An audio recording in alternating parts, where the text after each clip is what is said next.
छठवीं पढ़ रही मेरी बिटिया ने अर्धवार्षिक के परिणाम वाली उत्तर पुस्तिकाएं मुझे बड़े गर्व के साथ दिखाई। मैंने सहज भाव से देख लिया। 100 में 98 नंबर में चौंका। मैंने बिटिया की ओर आश्चर्य से देखा। उसकी आंखों में गर्व का भाव था। मैंने सोचा होता किसी एक विषय में अच्छे नंबर मिल गए होंगे। मैंने दूसरी उत्तर पुस्तिका देखी। वह अंग्रेजी की थी। उसमें 98 नंबर थे। मैं पुनः चौंका और बिटिया के चेहरे पर दृष्टिपात किया। उसकी आंखों में एक विशेष चमक मुझे दिखाई दी। मैं आश्चर्यचकित था।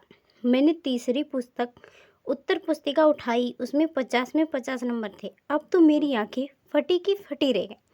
बिटिया बेहद पढ़ती थी। कभी कभी रोने लगती थी। पापा मुझे याद ही नहीं हो रहा, मैं क्या करूं? मेरा क्या होगा? मैं धैर्यपूर्वक कहता, बेटा क्यों इतनी चिंता करती है? पढ़ने में इतना मन लगाना ठीक नहीं। बिटिया नहीं मानती और पढ़ती रहती।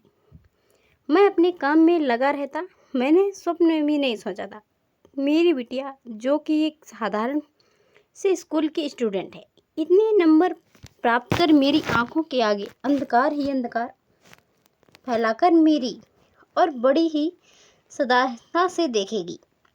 उसकी आंखों में कहीं यह भाव होगा, पापा कहो ना। क्या बात है मेरी लाडो, मगर मैं भला ऐसा कैसे कह सकता हूँ?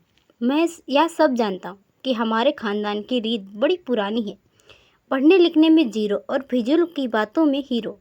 सो मैंने गंभीर स्वर में कहा, बेटी तुमने तो हमारा नाम मिट्टी में मिलाने का काम कर दिया।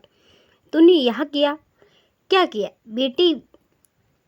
बिटिया चकित हुई, फिर मुस्कुराई। मैंने कहा, बेटी हमारे खानदान की लीक को मिटाने का काम तो क्यों कर रही है? हमारे अपने भाई की ओर देख, उसने कभी हमारी परंपराओं को तोड़ा नहीं। तुझसे बड़ा है, मगर उसने बिन बोले ही परिवार की लीक को समझ लिया और मन आत्मा प्रसन्न कर दी। कम से कम उसको अपने भाई के पद चिन्हों पर चलने का प्रयत्न तो करना था। बिटिया ने मेरी ओर किसी रोशनी की भांति देखा, जो व्याध को सामने देखती है और थक जाती है। भागने का रास्ता नहीं मिलता। उसके भाव को देख मैं खींच उठा। मैंने कहा, बिटिया क्या यह सचमुच तुम्हारी ही उत्तर पुस्तिका है? उसने कहा, हाँ पापा। मैंने कहा, बेटा कहीं ऐसा तो नहीं उत्तर पुस्तिका बदल गई हो? उसने कहा, नहीं पापा, यह मेरी ही है। मैंने पुनः प्रश्न किया, क्या यह राइटिंग तुम्हारी है? उसने कहा, हाँ पापा। मैंने कहा, इतनी अच्छी राइटिंग? बिटिया शर्माई। हाँ पापा। मैंने कहा, हमारे खानदान में इतनी सुंदर राइटिंग किसी की नहीं है और ना ही थी। बिटिया के चेहरे पर तो मुस्कान बिखर गई। मैंने तड़प कर कहा, बेटा तू मेरी राइटिंग देख, अपने भाइयों की देख, कितनी गंदी राइटिंग है, जैसे कीड़े मकोड़े, और तेरी इतनी सुंदर। बिटिया शर्माई। मैंने कहा, बेटा आप समझा, इसीलिए तुझे इतने नंबर थोक में मिल गए हैं। उसने कहा, नहीं पापा, राइटिंग के साथ साथ मैंने इस सभी प्रश्नों के जवाब भी बिल्कुल सही सही लिखे हैं। मैंने कहा, बेटा ऐसा कैसे हो सकता है? हमारे खानदान में ऐसा कभी नहीं हुआ और ना होगा। तो फिजूल ही हमारे रिकॉर्ड को तोड़ने में लगी हुई है। बिटिया सकुचाई, जरा गंभीर हो गई। चेहरे पर आश्चर्य मिश्रित भाव तैरने लगा। मैंने कहा, मुझे विश्वास नहीं होता। ऐसा लगता है तुम्हारी मैडम जी ने गलत ढंग से उत्तर पुस्तिकाओं को जांचा होगा। बिटिया उलझ कर बोली, देखिए ना, ऐसा कतई नहीं है। मैंने एक एक प्रश्न का जवाब बड़ी समझदारी से सही सही लिखा है। मैंने कहा, देख बेटी, तू मेरे हृदय की धड़कन को बढ़ा मत। देख कैसे धड़कन बढ़ गई। यह उत्तर पुस्तिका देखकर, तुझसे बात करके मेरे हृदय की गति अचानक बढ़ गई है। बिटिया और थोड़ा गंभीर हो गई और मेरी ओर गंभीर भाव से देखने लगी। मुझे लगा अब वह अपनी करनी पर शर्मिंदा होने लगी है।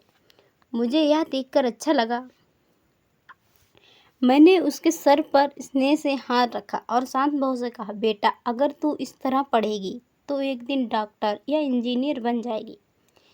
बिटिया के चेहरे पर मुस्कान विद्यमान थी। बेटा, हमारे खानदान में आज तक कोई डॉक्टर इंजीनियर तो क्या, कोई चपरासी तक नहीं बना।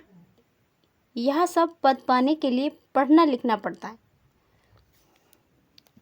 हमारा खानदान स्कूल तो गया मगर सिर्फ नाम को गया और आ गया। टीचर पढ़ाता है, हम अपने में मगन में रहने वाले लोग। और तू? बिटिया मुस्कुराई। पापा, आप मेरे साथ मजाक कर रहे हैं ना? मैंने कहा, बेटा, इतनी गंभीर बात को मजाक मत समझ। मैं विनोद नहीं कर रहा हूँ। मगर मुझे तुम्हारे रंग ढंग ठीक नहीं लग रहे हैं। कल से घर का कामकाज करो, स्कूल जाना पढ़ना लिखना छोड़ो। हमारे महान खानदान के अनुरूप बात नहीं है। बिटिया मुस्कुराई। पापा, मैं तो पढ़ूंगी और ऐसे ही नंबर पाती रहूंगी। यह सुन मैं अपना सिर पीट कर रह गया। दोस्तों, कुछ लोग पुराने ही ख्यालों में जीते हैं।